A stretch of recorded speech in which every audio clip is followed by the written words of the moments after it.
ಕೆಂಪೇಗೌಡ ನ್ಯೂಸ್ಗೆ ಸ್ವಾಗತ. ನಾನು ನಿಮ್ಮ ಚುಂಚಿಂಗರ್ ಶಶಿಕುಮಾರ್ ಮಾತಾಡ್ತಾ ಇದ್ದೀನಿ. ಇವತ್ತಿನ ವಿಚಾರ, ರಾಜ್ಯಪಾಲರು ಶಾಕು, ಮುಖ್ಯಮಂತ್ರಿಗಳು ಶೇಕು. ನೋಡಿ ಹೆಂಗಿದೆ ಪರಿಸ್ಥಿತಿ. ಯಾಕೆ ಹಿಂಗಾಯಿತು ಸದನದಲ್ಲಿ ಅಂದರೆ, ಸದನದ ಆರಂಭಿಕ ಭಾಷಣವನ್ನು ರಾಜ್ಯಪಾಲರ ಕಡೆಯಿಂದ ಮಾಡಿಸ್ತಕ್ಕಂಥ ಒಂದು ಕೆಲಸ ರಾಜ್ಯ ಸರ್ಕಾರ ಮಾಡ್ತು. ಅವರು ಭಾಷಣ ಮಾಡಾದ್ಮೇಲೆ ಇವತ್ತು ಸದನ ನಡಿಬೇಕಾಗಿತ್ತು. ಆದರೆ ಇಲ್ಲಾಗಿದ್ದು ಅದರ ವಿರುದ್ಧ, ಅಂದರೆ ಉಲ್ಟಾ, ರಾಜ್ಯ ಸರ್ಕಾರಕ್ಕೆ ವಿರುದ್ಧವಾಗಿ ನಡ್ಕೊಂಡಿದ್ದಾರೆ ರಾಜ್ಯಪಾಲರು ಅಂತಕ್ಕಂಥ ಒಂದು ವಿಷಯ ಇವತ್ತು ಮಾತಾಡ್ತಾ ಇದೆ. ಯಾಕೆ ಅವರು ವಿರುದ್ಧವಾಗಿ ನಡ್ಕೊಂಡ್ರು? ಇವ್ರಿಗೆ ತೊಂದರೆ ಏನು? ರಾಜ್ಯ ಸರ್ಕಾರದವ್ರಿಗೆ, ಸಿದ್ದರಾಮಯ್ಯನ ಗೌರ್ಮೆಂಟ್ಗೆ, ಮುಖ್ಯಮಂತ್ರಿಗಳು ಅಂದರೆ, ಆ ಪ್ರಾಸ್ತಾವಿಕ ಭಾಷಣದಲ್ಲಿ 11 ಪದಬಳಕೆಗಳನ್ನ ಅಥವಾ ವ್ಯಾಖ್ಯಾನಗಳನ್ನ ತೆಗಿಬೇಕು ಅಂತಕ್ಕಂಥದ್ದು ಈ ರಾಜ್ಯಪಾಲರು ಹೇಳ್ತಾರೆ.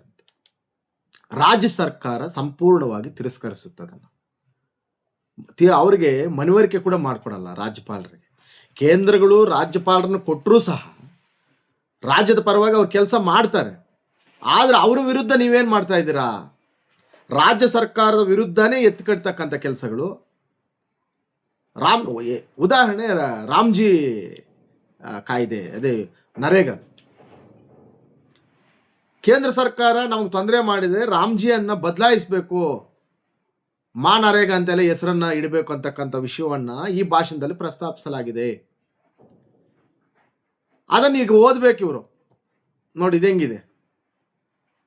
ಈಗ ಅವರು ಕೇಂದ್ರದವ್ರು ರಾಜ್ಯಪಾಲರನ್ನು ಕೊಟ್ಟರೆ, ರಾಜ್ಯಪಾಲರು ರಾಜ್ಯಗಳಿಗೆ ಅನುಕೂಲ ಮಾಡಿಕೊಡುವ ನಿಟ್ಟಿನಲ್ಲಿ ನೀವೇನು ಬರ್ತಿದ್ದೀರಾ? ಸಮನ್ವಯ ಭಾಷಣನ ಅದು ಅವ್ರು ಓದಲಿಕ್ಕೆ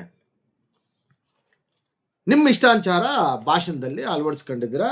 ಅದರಲ್ಲಿ ಸಂಪುಟ ತೀರ್ಮಾನ, ಮಂತ್ರಿಗಳೆಲ್ಲ ಸೇರಿ ತೀರ್ಮಾನ ತಗೊಂಡಿರ್ತಕ್ಕಂಥ ಒಂದು ಭಾಷಣ ಅಂತ ಅದರಲ್ಲಿ ಹೇಳ್ತಾ ಇದ್ದಾರೆ. ಕೇಂದ್ರ ಸರ್ಕಾರದ ವಿರುದ್ಧನೇ ಒಂದಷ್ಟು ವಿಚಾರಗಳನ್ನ ಪ್ರಸ್ತಾಪ ಮಾಡಿದ್ದಾರೆ ಅದರಲ್ಲಿ. ಅದನ್ನು ಅವ್ರು ಓದ್ತಾರೆ ಹೋಗ್ಲಿ. ಅಲ್ಲ, ಇದು ಹೆಂಗಿದೆ? ಈ ಕಣ್ಣು ಕಾಣದೇ ಇರೋರಿಗೆ ವಿಷಯ ಇಕ್ತೀವಿ ನೋಡಿ ನಾವು. ಏನಾದ್ರು ವಿಷಯ ಇಕ್ತೀವಲ್ಲ, ಹಂಗಾಗೋಯ್ತು ಇದ್ರ ಕತೆ. ಅದನ್ನ ಹೇಳಿದ್ ನಾನು. ಈಗ ಒಂದು ರಾಜ್ಯಪಾಲರ ಕತೆ ಹೆಂಗಾಗಿದೆ ಗೊತ್ತಾ? ಇಲ್ಲಿ ಕರ್ನಾಟಕದಲ್ಲಿ ಅವ್ರ ಕಣ್ಣು ಕಾಣಿಸಲ್ವಾ ಅಂತಲ್ಲ, ಅವ್ರ ಕಣ್ಣು ಕಾಣಲ್ಲ ಅಂತ ನೀವೇನಾದ್ರು ಇಕ್ಕರೆ ಅವ್ರು ಅದಕ್ಕೆ ಪ್ರತ್ಯುತ್ತರವಾಗಿ ರೆಸ್ಪಾಂಡ್ ಬೇರೆ ಥರ ಮಾಡ್ತಾರೆ. ಅವರು ನೋಡಿ ವಿರೋಧಿಸಲ್ಲ, ಅವರು ಮಾತು ಕಮ್ಮಿ ರಾಜ್ಯಪಾಲರದು. ಆದ್ರೆ ಇಲ್ಲೇನಾಗ್ತದೆ, ನಿಮಗೆ ಕೇಂದ್ರ ಸರ್ಕಾರದ ಬಗ್ಗೆ ಅಸಮಾಧಾನ ಇದೆ, ಬೀದಿಗಿಳಿದು ಹೋರಾಟ ಮಾಡಿ, ಸದನದಲ್ಲಿ ಹೋರಾಟ ಮಾಡ್ಕೊಳ್ರಿ. ಆರಂಭಿಕ ಭಾಷಣಕ್ಕೆ ನೇರ ಕಾರಣ ತೊಂದರೆ ಮಾಡಿರ್ತಕ್ಕಂಥದ್ದು ಕಾಂಗ್ರೆಸ್ ಪಕ್ಷ. ಯಾಕೆ ಪ್ರಸ್ತಾಪ ಮಾಡಬೇಕಾಗಿತ್ತು ನೀವು ಸರ್ ಕೇಂದ್ರದ ಬಗ್ಗೆ ಅದರಲ್ಲಿ ಅಂತ? ಈಗ ನೀವು ರಾಜ್ಯಪಾಲರಿಗೆ ಶುಗರ್ ಇದೆ, ಎಕ್ಸಾಂಪಲ್ ಹೇಳಿದ್ ನಾನು. ಗವರ್ನರ್ಗೆ ಶುಗರ್ ಇದೆ. ಕಾಂಗ್ರೆಸ್ನವರು ಲಾಡು ಕೊಟ್ಟರೆ ತಿಂತಾರ? ಅವರು ಶುಗರ್ ಇದ್ದವ್ರು ಯಾರು ಸಕ್ಕರೆ ತಿಂತಾರಾ? ಮತ್ತು ನೀವು ಮಾಡ್ತಾ ಇರೋ ಕೆಲಸ ಅದೇ ಅಲ್ವಾ? ಸಂವಿಧಾನದಲ್ಲಿ ಕಡ್ಡಾಯವಾಗಿ ಭಾಷಣವನ್ನು ಓದಬೇಕು ಅಂತಿದೆ. ಯಾವಾಗ? ಯಾವ ಸಂವಿಧಾನದಲ್ಲಿ? ಕಾಂಗ್ರೆಸ್ ಪಕ್ಷ ಸುದೀರ್ಘವಾಗಿ ಆಡಳಿತವನ್ನು ಕೇಂದ್ರದಲ್ಲಿ ನಡೆಸುವಾಗ ಎಲ್ಲ ರಾಜ್ಯವಾರು ಅವ್ರು ಹೇಳ್ದಂಗೆ ಮಾಡಬೇಕಾಗಿತ್ತು. ಅವಾಗ ಓದ್ತಾ ಇದ್ರು ರಾಜ್ಯಪಾಲರು. ಸುದೀರ್ಘ ಸರ್ಕಾರ ಕಾಂಗ್ರೆಸ್ದಲ್ವಾ? ನಿಮ್ಮದೇ ರಾಜ್ಯಪಾಲರಲ್ವಾ ಅವರು? ನಿಮ್ಮ ಪಕ್ಷದವರು ಅಂತ ಹೇಳ್ತೀನಿ ನಾನು. ಆವಾಗ ಓದ್ತಾ ಇದ್ರು. ಇವಾಗ ಏನಾಗಿದೆ? ರಾಜ್ಯದಲ್ಲೊಂದು ಕೇಂದ್ರದಲ್ಲೊಂದು ಪಕ್ಷ ಬಂದಿದೆ. ಮತ್ತೆ ಆಂಟಿ ಇರಲ್ವಾ? ಹೋಗ್ಲಿ, ರಾಜ್ಯಪಾಲರು ನಿಮ್ಮ ಬಗ್ಗೆನೇ ಮಾತಾಡಲಿಕ್ಕೆ ಅಂತ ಒಳ್ಳೆ ವಿಚಾರಗಳೇನಿದೆ ಅದರಲ್ಲಿ ಭಾಷಣದಲ್ಲಿ ಅಂತ ಅವ್ರು ಪ್ರಶ್ನೆ ಮಾಡಿದ್ರೆ, ಕಾಂಗ್ರೆಸ್ನವರು ಇಲ್ಲ, ನಾವು ಕೊಟ್ಟಿದ್ದೇ ಓದಬೇಕಾಗಿತ್ತು. ನೀವು ಚಿಕ್ಕ ಮಕ್ಕಳು ಹೇಳಿದ್ರೆ ಹೇಳ್ತಾರೆ ಏನು ಅಂತ. ಸಂಪುಟ ಇರಲಿ, ನಮ್ಮದೇ ಪ್ರಜಾಪ್ರಭುತ್ವ, ನಾವು ಆಯ್ಕೆ ಮಾಡ್ಕೊಂಡಿದ್ದೀವಿ. ಇದ್ರಲ್ಲಿ ನೀವೇನೋ ಮಾತಾಡ್ತಾರೆ, ನಾನು ಒಪ್ಕೊಂತೀನಿ. ಅವ್ರು ಓದಬೇಕಾಗಿರೋದು ಬಿಡಬೇಕಾಗಿರೋದು, ನಾವೇನು ಅದ್ರ ಬಗ್ಗೆ ಪ್ರಸ್ತಾಪ, ನಮ್ದೇನ ಹೆಚ್ಚಿನ ಅಭಿಪ್ರಾಯ ಇಲ್ಲ. ಸಂವಿಧಾನ ಓದ್ಬೇಕಂತ ಹೇಳಿದ್ರೆ ಅವ್ರು ಓದ್ತಾ ಇಲ್ಲ. ಯಾಕೆ ಓದ್ತಾ ಇಲ್ಲ ಅಂದರೆ ಅವ್ರದ್ದೊಂದು ರೀಸನ್ ಇದೆ. ಈ ಕೋರ್ಟ್ಗೆ ಹೋಗ್ಲಿ, ಕೋರ್ಟ್ಗೆ ಹೋಗ್ತಿರಲ್ಲ, ಆವಾಗ ಕೋರ್ಟ್ ಇನ್ನು ತೀರ್ಮಾನಗಳು ಮಾಡಿಲ್ಲ. ಯಾಕಂದರೆ ಇಷ್ಟು ಸುದೀರ್ಘ ನಮ್ಮ ಭಾರತ ದೇಶದ ರಾಜಕೀಯ ವ್ಯವಸ್ಥೆಯಲ್ಲಿ ಈ ನಡೆಗಳು ಯಾವಾಗೂ ಕಾಣಿಸಿಲ್ಲ, ಇವಾಗೆ ಕಾಣಿಸ್ತಾ ಇರೋದು. ಈಗ ನಾವು ಕರೋನಾ ಅಂತಕ್ಕಂಥ ಒಂದು ಕಾಯಿಲೆ ನೋಡಿದ್ವಿ, ಅದು ಯಾವಾಗ 70 ವರ್ಷದಿಂದ ಕಾಣಿಲ್ಲ. ಆವಾಗ ಒಂದು ಕಾಯಿಲೆ ಇತ್ತು, ಇವಾಗ ಒಂದು ಕಾಯಿಲೆಗಳು ಹೊಸವು ಬರ್ತಾ ಇರ್ತವೆ. ತೀರ್ಮಾನಗಳು ಕೂಡ ಹಾಗೇನೆ. ಸುಪ್ರೀಂ ಕೋರ್ಟ್ಗೆ ಹೋಗಿ ನಮ್ಮ ಭಾಷಣವನ್ನು ರಾಜ್ಯಪಾಲರು ಓದ್ತಾ ಇಲ್ಲ, ಮತ್ತು ಅವ್ರು ಮನವರಿಕೆ ಮಾಡ್ತಾರೆ ಸುಪ್ರೀಂ ಕೋರ್ಟ್ಗೆ, ಯಾಕೆ ನಾವು ಓದ್ತಾ ಇಲ್ಲ. ಅದು ಸಾರಿ, ಸುಪ್ರೀಂ ಕೋರ್ಟ್ ಅಂತಲ್ಲ, ಕೋರ್ಟ್ಗೆ ಹೋಗಿ, ಯಾವ ಕೋರ್ಟ್ ಹೋದ್ರು ಅವ್ರು ಮನವರಿಕೆ ಮಾಡ್ತಾರೆ, ನಾನು ಯಾಕೆ ಓದ್ತಾ ಇಲ್ಲ, ಅದರಲ್ಲಿ ಏನು ತಪ್ಪುಗಳಿದೆ. ಹಂಗಂತೇಳಿ ಕಾಂಗ್ರೆಸ್ ಅವರು ಹರಿಶ್ಚಂದ್ರರ ಪ್ರಾಮಾಣಿಕರ?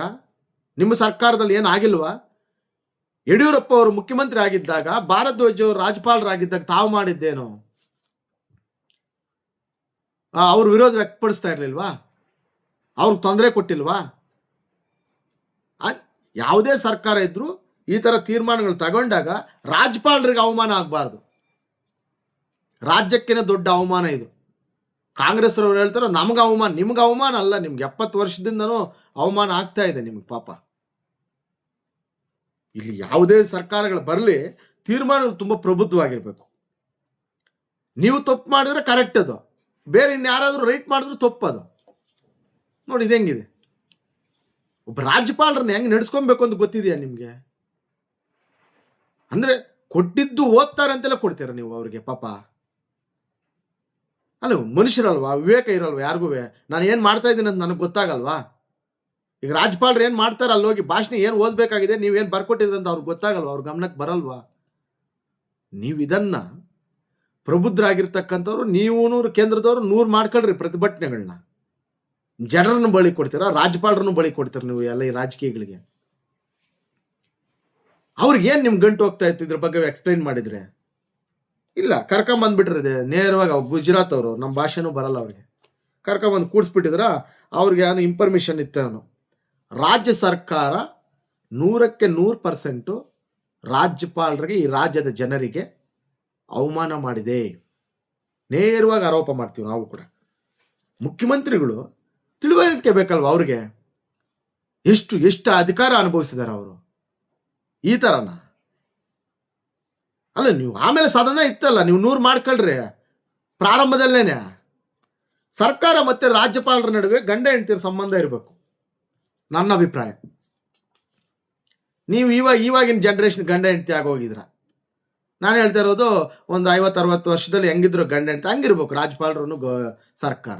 ನೀವು ಇವಾಗ ತಿಂಗಳಿಗೆ ಮದುವೆ, ತಿಂಗಳಿಗೆ ಡೈವರ್ಸ್ ಹಂಗಿದ್ರಿ ನೀವು. ಸರ್ಕಾರಗಳು ಹಂಗೆ ನಡ್ಕೊಂಡು ಹೋಗ್ತಾ ಇದ್ವಿ, ಏನು ಮಾಡೋಕ್ಕಾಗಲ್ಲ. ಇದನ್ನು ನಾನು ತುಂಬ ಕಟುವಾಗಿ ವಿರೋಧಿಸ್ತೀವಿ. ಎಲ್ಲರೂ ವಿರೋಧಿಸ್ತಾ ಇದ್ದಾರೆ, ನಾನು ವಿರೋಧಿಸ್ತೀನಿ. ಇದರ ಜೊತೆಗೆ ಇನ್ನೊಬ್ಬರು ಹೈಲೈಟ್ ವಿಚಾರ ಸದನದಲ್ಲಿ ಯಾರು ಅಂದರೆ, ಹಿರಿಯ ಮುಖಂಡರು ಕಾಂಗ್ರೆಸ್ಸು, MLC ಹರಿಪ್ರಸಾದ್. ಇವ್ರದ್ದು ಇನ್ನೂ ವ್ಯಥೆ, ಇವ್ರದ್ದು ಕಥೆ ಅಲ್ಲ. ಅವ್ರದ್ದು ಅಷ್ಟೊಂದು ವಯಸ್ಸಾಗಿರ್ತಕ್ಕಂಥ ಒಬ್ಬ ಮುಖಂಡ, MLC ಶಾಸಕರು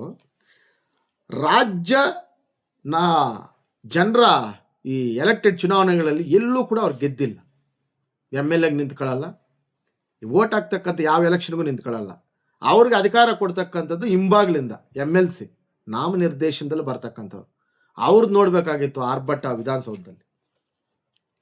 ನೇರವಾಗಿ ರಾಜ್ಯಪಾಲರಿಗೆ ಎದುರೋಗ್ಬಿಡ್ತಾರೆ. ಈ ರೌಡಿಗಳು ಹೋಗ್ತೀವಲ್ಲ, ನಿಂತ್ಕೊಳ್ಳಿ, ನಿಲ್ಲು ಅಂತೀವಲ್ಲ, ಹಂಗೆ ರಾಜ್ಯಪಾಲರಿಗೆ ಓದ್ಬೇಕು ನೀನು, ನಾವು ಕೊಟ್ಟಿದ್ದು ಓದ್ಬೇಕು ನೀನು, ಬಿಡಲ್ಲ ಇಲ್ಲಿಂದ. ಈ ಥರನ ಅಲ್ಲ. ಸಿದ್ದರಾಮಯ್ಯ ಸಾರು ಮುಖ್ಯಮಂತ್ರಿಗಳು ಕೂಡ ಅವ್ರ ಹಿಂದೆ ಓಡ್ ಬರ್ತಾ ಇದ್ದಾರೆ. ನೀವೆಲ್ಲರೂ ಅಲ್ಲಿ ನಿಂತು ಇಲ್ಲ ಆ ಸದನದಲ್ಲಿ ಪ್ರತಿಭಟನೆ ಮಾಡಿದಾಗ ಕಾಣಿಸ್ಕೊಬೇಕಾಗಿತ್ತು, ಡೈರೆಕ್ಟ್ ಕಾಣಿಸ್ಕೊಬೇಕು. ಇಲ್ಲಿ ಒಂದು 3-4 ಜನಕ್ಕೆ ಆ ಇಂಟೆನ್ಷನ್ ಇದೆ ಕಾಂಗ್ರೆಸ್ ಅಲ್ಲಿ, ಒಂದು 3 ಜನಕ್ಕೆ.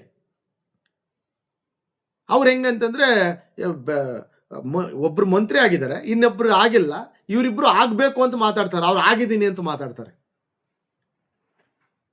ಈ ಪ್ರಿಯಾಂಕ ಖರ್ಗೆ ಅವರು ಎಲ್ಲದಕ್ಕೂ ಎದ್ದೇಳ್ತಾರೆ ಮಂತ್ರಿಗಳು. ಅವರೇನು ನಾನು ಮಂತ್ರಿ ಆಗಿದ್ದೀನಿ ಅಂತ ಮಾತಾಡ್ತಾರೆ.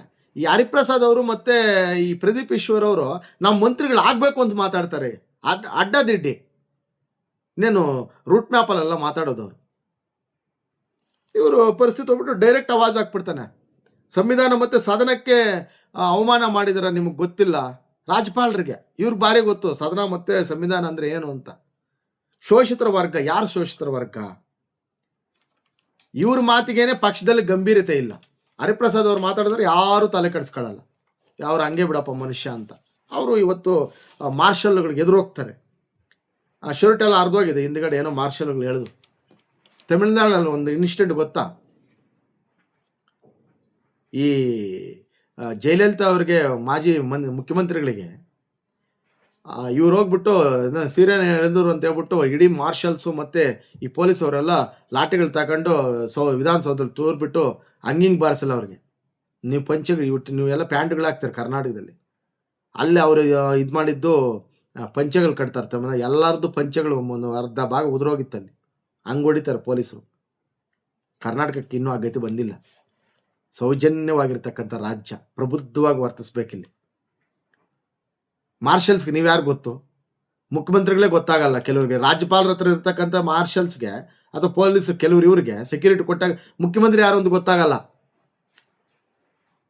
ಈ ನಮ್ಮ ಅಂಬರೀಷ್ ಮಂಡ್ಯ ಆಕ್ಟರ್ ತೀರೋದಾಗ ಅವ್ರ ಪಾರ್ಥಿವ ಶರೀರ ಮಂಡ್ಯಕ್ಕೆ ಕೊಟ್ಟು ಕಳಿಸಿದಾಗ ಆ ಫೀಲ್ಡಲ್ಲಿ ಹೆಲಿಕಾಪ್ಟರ್ ಇಳಿದ ಮೇಲೆ ಮಿಲಿಟರಿ ಅವರಿಗೆ ಕುಮಾರಸ್ವಾಮಿ ಕೇಂದ್ರ ಮಂತ್ರಿಗಳು ಯಾರು ಅಂತ ಗೊತ್ತಿಲ್ಲ. ಅವಾಗ ಅವ್ರ ಮುಖ್ಯಮಂತ್ರಿಗಳಂತಕ್ಕಂಥದ್ದು ಮಿಲಿಟರಿ ಅವ್ರಿಗೆ ಗೊತ್ತಾಗಿಲ್ಲ. ಅವ್ರು ಬಿಡಲ್ಲ ಯಾರನ್ನೂ. ಮಾರ್ಷಲ್ಸ್ ಹಂಗೇನೆ. ಮುಖ್ಯಮಂತ್ರಿಗಳೇ ಗೊತ್ತಾಗಲ್ಲ ಸಿದ್ದರಾಮಯ್ಯನವರು, ಇನ್ನು ಹರಿಪ್ರಸಾದ್ ಅವ್ರು ಗೊತ್ತಾಗ್ತಾರಾ? ರಾಜ್ಯಪಾಲರಿಗೆ ಇವರು ಕೂಡ ರೌಡಿಗಳ ಥರ ದಾಳಿ ಮಾಡಿ ಫ್ರಂಟ್ ಬ್ಯಾಕಲ್ಲಿ ಹೋಗ್ಬಿಟ್ಟು ನಿಲ್ಲಿಸೋ ಕೆಲಸವನ್ನು ಮಾಡ್ತಾರೆ. ಇಷ್ಟೊಂದು ಹೀನಾಯವಾಗಿ ಅವಮಾನಿಸ್ತಾರೆ ರಾಜ್ಯಪಾಲರಿಗೆ ಅವರು. ಎಂಟೈರ್ ಕರ್ನಾಟಕ ಕಾಂಗ್ರೆಸ್ ಪಾರ್ಟಿ ಶೋಷಿತ ಸಮುದಾಯದವರಿಗೆ ಬಟ್ಟೆ ಹರಿದ್ರು ಅಂತ ಸೋಷಿಯಲ್ ಮೀಡಿಯಾದಲ್ಲಿ. ಅದು ಸಾಂಗ್ಸ್ ಬೇರೆ ಹಾಕಿ, ಎಮೋಷನ್ ಸಾಂಗ್ಸ್ ಬಿಟ್ಟು ಸ್ವಲ್ಪ ಹಾಕಿದ್ದಾರೆ. ಈ ಕಟ್ ಮಾಡಿರ್ತಾರಲ್ಲ ಶರ್ಟ್, ಆ ಬಿಟ್ಟು ಹಾಕಿ ಹರಿಪ್ರಸಾದ್ ಅವ್ರ ಫೋಟೋ ಹಾಕಿ ಶೋಷಿತರ ಸಮುದಾಯದ ಮುಖಂಡ ಈ ಥರ ನಡೆಸ್ಕೊಂಡ್ರು. ಮಾರ್ಷಲ್ಸ್ಗೆ ಏನು ಗೊತ್ತಾಗುತ್ತೆ? ಬಸ್ಗೆ ಹೋಗ್ಬಿಟ್ಟು ಡಿಕ್ಕಿ ಹೊಡೆದ್ಬಿಟ್ಟು ಬಸ್ ತಪ್ಪ, ನಾವು ಶೋಷಿತರು, ನಾವು ಬಡವರು ಅಂದ್ರೆ ಕೇಳ್ತದೆ ಅದು. ಹಂಗಿದೆ ನೀವು ಮಾತಾಡ್ತಕ್ಕಂಥ ವಿಚಾರ. ರಾಜ್ಯಪಾಲರ ಮೇಲೆ ಕ್ರಮ ಜರುಗಿಸ್ಬೇಕು. ಕ್ರಮ ರಾಜ್ಯಪಾಲರ ಮೇಲೆ ಅಲ್ಲ, ರಾಜ್ಯ ಸರ್ಕಾರದ ಮೇಲೆ ನಡೆಸಬೇಕು ಕ್ರಮ. ನಾವೇನು ಬರೀದಿದೀವೋ, ನಾವೇನು ಬರೀತೀವೋ ಅದೆಲ್ಲ ಓದ್ತಾರೆ ಅಂತಕ್ಕಂಥದ್ದು ನಿಮ್ಮ ಮೂಢತನ. ನೀವು ಇನ್ನೂ ಬದಲಾಗಿಲ್ಲ. ನೀವು ಇನ್ನು 70 ವರ್ಷದಲ್ಲೇ ಇದ್ದೀರಾ.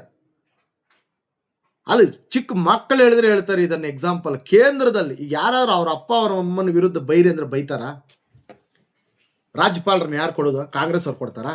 ನೀವೇ ಒಂದೆರಡು ರಾಜ್ಯ 3 ರಾಜ್ಯದಲ್ಲಿ ಅಲ್ಲೇ ಇದ್ದೀರಾ. ನಿಮಗೆ ಇಲ್ಲಿ ದಿಕ್ಕು ಪಾಡಿಲ್ಲ ಸರ್ಕಾರಗಳು. ರಾಜ್ಯಪಾಲರ ಅಧಿಕಾರ ಕೊಡ್ತೀರಾ ನೀವು? ಕೇಂದ್ರದವರು ಅವ್ರು ಕೊಡ್ತಾರೆ, ಅವ್ರು ಇಲ್ಲಿ ನಿಭಾಯಿಸ್ತಾ ಇರ್ತಾರೆ. ಅವ್ರಿಗೆ ವಿರುದ್ಧವಾಗಿ ನೀವು ನಡ್ಕೊಂಡ್ರೆ ಅವ್ರು ನಿಮ್ಮ ಮಾತು ಕೇಳ್ತಾರ?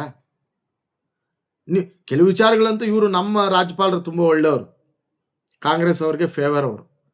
ಕರ್ನಾಟಕದ ರಾಜ್ಯಪಾಲರು ಕಾಂಗ್ರೆಸ್ ಪಕ್ಷದ ಫೇವರೇಟ್ ಅವರು. ಯಾಕಂದರೆ ಎಲ್ಲೂ ಅಂತ ಅಬ್ಜೆಕ್ಷನ್ ಮಾಡಿಲ್ಲ ಇವರಿಗೆ. 2.5 ವರ್ಷದಿಂದನೂ ನಾವು ಗಮನಿಸಿದಾಗ ಎಲ್ಲೂ ಇವ್ರಿಗೆ ತೊಂದರೆ ನೀಡಿಲ್ಲ. ಈಗ ಕರ್ನಾಟಕದ ರಾಜ್ಯಪಾಲರು ಏನನ್ಬೇಕು ಅವ್ರನ್ನ? ಅವ್ರು ಗೊತ್ತಿದ್ದಂಗೆ 90% ಅವ್ರು ಕಾಂಗ್ರೆಸ್ ಪರನೇ ಕೆಲಸ ಮಾಡೋದು ಕರ್ನಾಟಕದಲ್ಲಿ. ನೀವು ನೋಡಿದ್ರೆ ಅವರೇ ಸರಿ ಇಲ್ಲ ಅಂತ ಹೇಳ್ಬಿಟ್ಟು ಕೇಂದ್ರಕ್ಕೆ ಬೇರೆ BJP ರಾಜ್ಯಪಾಲರಾಗಿದ್ದರೆ ಹಿಂಗಿರ್ತಿರ್ಲಿಲ್ಲ ನೀವು. ಇಷ್ಟೊತ್ತಿಗೆ ಸರ್ಕಾರಕ್ಕೆ ಇನ್ನೇನಾದ್ರು ಹೆಚ್ಚು ಕಮ್ಮಿ ಆಗಿರೋದು. ನೋಡಿ ಇದಂಗಿದೆ ಕತೆ. ಇದನ್ನು ನ್ಯಾಯಾಲಯಗಳಿಗೆ ಹೋಗ್ಬಿಟ್ಟು ಪ್ರಕರಣಗಳನ್ನ ಇತ್ಯರ್ಥ ಮಾಡ್ಕೊಳ್ಳಿ. ಅವ್ರಿಗೆ ಅಡ್ಡ ಹೋಗೋದಲ್ಲ ನೀವು. ಈ ಬಸ್ಸುಗಳಿಗೆ ಟ್ರೈನ್ಗಳಿಗೆ ಅಡ್ಡ ಹೋದಂಗೆ ಇರ್ತದೆ ಕಾಂಗ್ರೆಸ್ ನಾಯಕರು. ಏನು ನನ್ನ ನೋಡಿದ್ರೆ ನನಗೆ ನಗು ಬಂತು. ಮುಖ್ಯಮಂತ್ರಿಗಳು ಓಡ್ತಾ ಇದ್ದಾರೆ ರಾಜ್ಯಪಾಲರಿಂದ. ಯಾವ ಮಟ್ಟಕ್ಕೆ ನಿಮ್ಮ ಅಧಿಕಾರಿಗಳು ಗೊತ್ತಿಲ್ವಾ ನಿಮಗೆ? ನಮಗೆ ಗೊತ್ತಾಗುತ್ತೆ ನಾಳೆ ಬೆಳಗ್ಗೆ ಯಾರ ಬಗ್ಗೆ ಯಾರು ಮಾತಾಡಿದ್ರೆ ಏನಾಗುತ್ತೆ ಅಥವಾ ಯಾವ ಥರ ಮಾತಾಡಬೇಕಾಗಿದೆ ನಾವು. ಅದನ್ನು ಬಿಟ್ಬಿಟ್ಟು ನೀವು ಡೈರೆಕ್ಟು ಕೇಂದ್ರದ ವಿರುದ್ಧನ ಆರೋಪ ಮಾಡಿ ಅದನ್ನು ಅವ್ರಿಗೆ ಕೊಟ್ಬಿಟ್ಟು ಇದನ್ನು ಓದಿ ಅವ್ರು ಓದ್ತಾರೆ. ಚಿಕ್ಕ ಮಕ್ಕಳು ಅವರು. ಬದಲಾಗಬೇಕಾಗಿದೆ.